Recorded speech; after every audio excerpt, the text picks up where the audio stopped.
Assalamualaikum warahmatullahi wabarakatuh. Sahabat sekalian, jadi kalau kemarin kita bicara tentang orang cerdas yang bernyali ya, orang cerdas yang bernyali. Nah, ini kelanjutannya ya. Ini saya sekarang menyampaikan tentang orang cerdas yang diteladani. Nah, masih terkait dengan para ulama ya, yang saya sampaikan kemarin ya. Kemarin waktu saya sampaikan tentang para ulama sebagai sosok-sosok pemberani gitu. Nah, di sini saya ingin menyampaikan tentang para ulama sebagai sosok-sosok yang akhirnya diikuti dengan suatu tahapan kehidupan yang sangat istimewa buat umat ini, yaitu tahapan kehidupan mereka yaitu penderitaan yang berkarisma. Jadi penderitaan dalam kisah hidup mereka itu ternyata punya karisma besar terhadap kejayaan umat ini.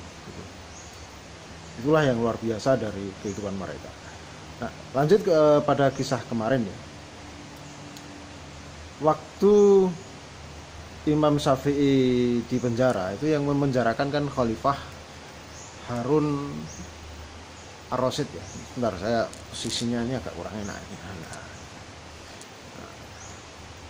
Khalifah Harun Ar-Rasyid. Nah, bagaimana akhir kisah Imam Syafi'i dan Khalifah Harun Ar-Rasyid ini? Nah, ternyata pada akhirnya Imam Syafi'i ini dibebaskan oleh Khalifah Harun Ar-Rasyid, diajak bicara gitu. Nah, sebelumnya beliau dikira ikut dalam pemberontakan Syiah gitu ya. Nah, ternyata setelah diklarifikasi tidak gitu. Cuma ya memang Imam Syafi'i ini cukup dekat dengan anak cucu Ali bin Abi Thalib. Nah, dan itu kan juga bukan hal yang salah buat Khilafah Abbasiyah, karena memang juga semuanya adalah para pejuang Islam. Cuma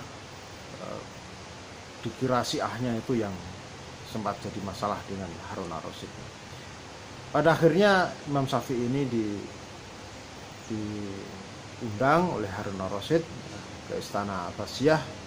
Harun Ar-Rasyid meminta maaf ya setelah Imam Syafi'i dipenjara. Nah, kisah Imam Hambali lain lagi ya. Imam Hambali ini kasusnya lebih serius ya. Jadi ini terjadi perbedaan dalam urusan cabang akidah gitu, antara Imam Hambali dan Khalifah Al-Mu'tasim Billah. Nah, Khalifah Al-Mu'tasim Billah meninggal pada di waktu berikutnya. Yang memerintah adalah Khalifah Al-Mutawakkil Allah. Beliau adalah putra Al-Mu'tasim Billah. Nah, ternyata Al-Mutawakkil ini diam-diam menaruh simpati pada Imam Hambali. Begitu teguhnya memegang prinsip-prinsip agama. Nah, beliau juga menyadari bahwa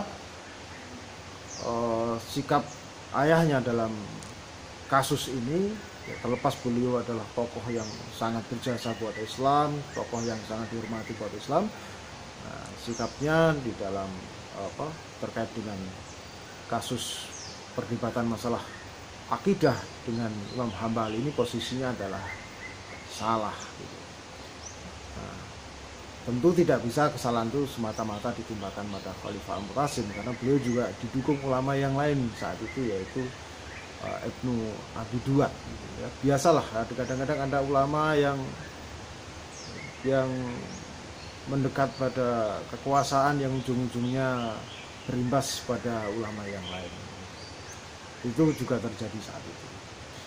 Al-Mutawakkil mengundang Imam Hambali dan memohon maaf atas kejadian selama ini, dan pada akhirnya pemikiran-pemikiran Imam Hambali, fatwa-fatwa Imam Hambali justru diikuti umat setelah pemerintahan Al-Mutawakkil Allah.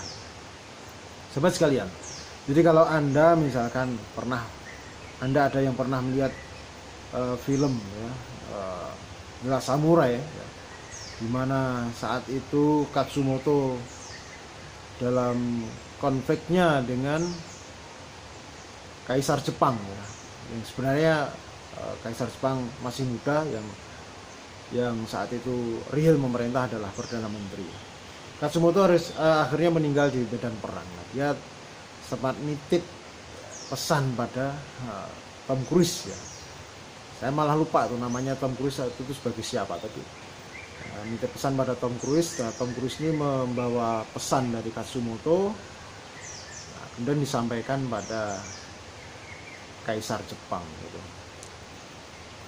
Nah, pada akhirnya Kaisar Jepang melihat bahwa Katsumoto ini ternyata cita-citanya mulia. Dia nggak punya niat memberontak, dia hanya punya niat kebaikan buat Jepang. Nah itu, akhirnya dia membenarkan Katsumoto dan bersikap tegas pada Perdana Menteri.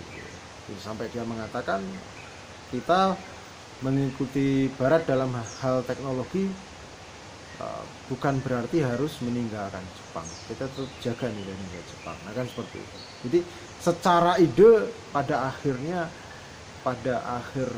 justru Katsumoto ini menang, karena secara ide Katsumoto justru diikuti oleh Kaisar Jepang. Coba kita lihat gitu. Jadi kasus saya nggak tahu itu kalau kisah persisnya seperti apa ya kalau dalam kasus yang difilmkan oleh Tom Cruise dalam The Last Samurai. Tapi kalau kisah Imam Hambali, kisah Imam Syafi'i itu adalah kisah nyata yang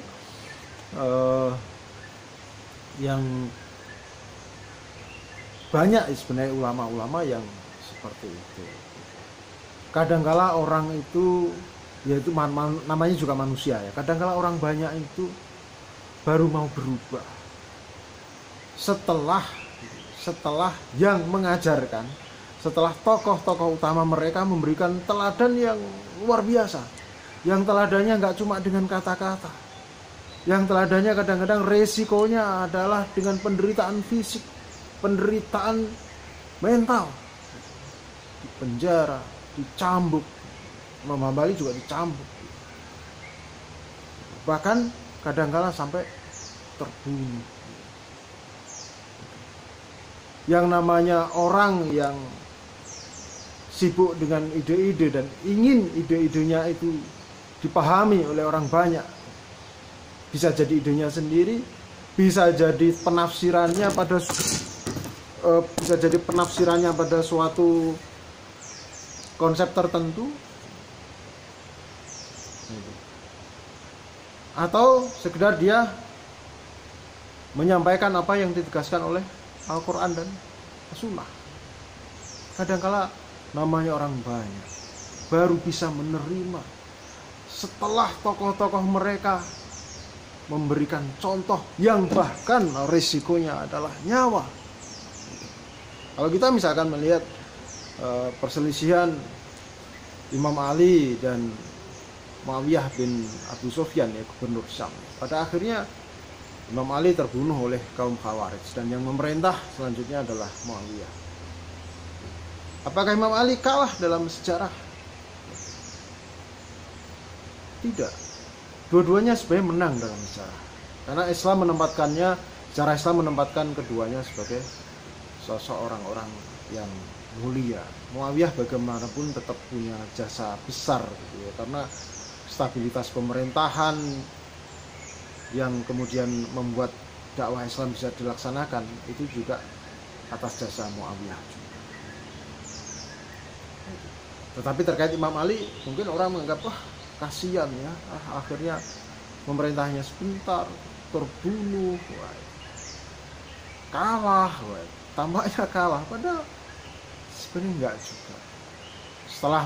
Setelah Bani Umayyah ya yaitu keluarga besar dari Muawiyah bin Abi Sufyan tidak lagi memerintah ya, setelah memerintah dunia Islam selama kira-kira 90 tahun. Berikutnya yang memerintah adalah Bani Abbasiyah. Bani Abbasiyah ini memerintah sekitar 700 tahun ya, dari setelah Umayyah, masa Umayyah selesai ya, sekitar tahun 750 sampai tahun 1517 ya, yaitu setelah Khalifah Al-Musta'sim ya, di Mesir menyerahkan tongkat khilafah pada Sultan Salim Al-Awwal dari Utsmaniyah. Nah, pemerintahan Abbasiyah bisa berdiri adalah demi kesadaran akan nilai-nilai luhur yang diperjuangkan oleh Ali bin Abi Thalib. Tentu selain itu, tentu di balik itu juga bicara Islam secara umum. Tetapi bahwa pemikiran-pemikiran Ali bin Abi Thalib pada akhirnya disadari betul oleh Bani Abbasiyah. Pemerintahan Bani Abbasiyah selama 700 tahun bagaimanapun ya, bisa dikatakan sebagai tonggak bahwa pemikiran-pemikiran Ali bin Abi Thalib itu bisa dikagumi, bisa diterapkan. Ali bin Abi Thalib bukan hal yang kalah di dalam sejarah. Jika Karl Marx memerintah Uni Soviet dengan bayangannya, ibaratnya Ali bin Abi Thalib itu juga mengawasi Bani Abbasiyah dengan bayangan. Jadi kalau ada khalifah yang semaunya, orang bisa mengingatkan Imam Ali dulu memberikan suri teladan seperti ini, kira-kira semacam itu. Jadi kalau orang berjuang di dalam sejarah tampaknya kalah, tidak mesti kalah, tetapi apa yang mereka perjuangkan pada akhirnya bisa diterapkan oleh orang banyak, pada akhirnya bisa diikuti orang banyak, pada akhirnya diteladani oleh orang banyak, walaupun ketika mereka hidup tampaknya hanya penderitaan atau kegetiran yang mereka rasakan. Bagaimanapun itu bukanlah suatu kekalahan. Tentu itu baru bicara ketika level dunia, belum lagi kita bicara level ukhrawi, bahwa apa yang diperjuangkan semuanya tentu akan Allah perhitungkan di yaumul hisab nanti. Sahabat, demikian yang bisa saya sampaikan pada hari ini, sekelumit kisah atas orang-orang cerdas yang kisahnya menginspirasi, membuat orang meneladani, membuat orang mengikuti dengan penderitaan mereka yang ternyata berkarisma. Demikian, mohon maaf kalau ada kekeliruan. Semoga bermanfaat. Wassalamualaikum warahmatullahi wabarakatuh.